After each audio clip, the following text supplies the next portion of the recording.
Mapalad ang sumusunod na taong may takot sa Diyos.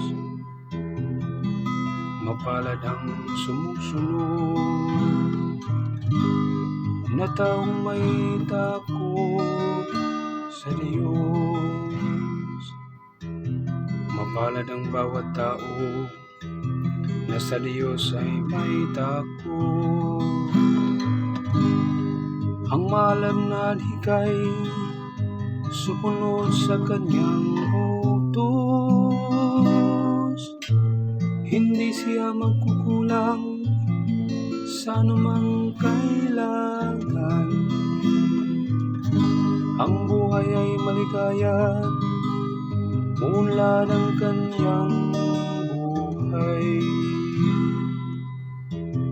Mapalad ang sumusunod na taong may takot sa Diyos.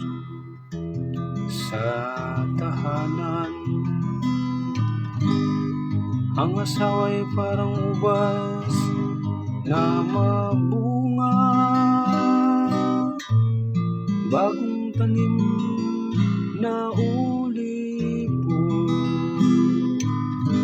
Sa may dulang ang anak niya. Mapalad ang sumusunod na taong may takot sa Diyos.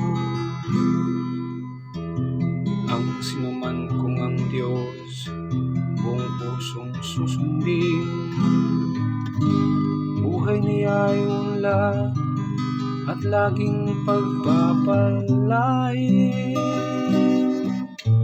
Mula sa Siyon, pagpapala nawa ng Diyos ay tanggapin,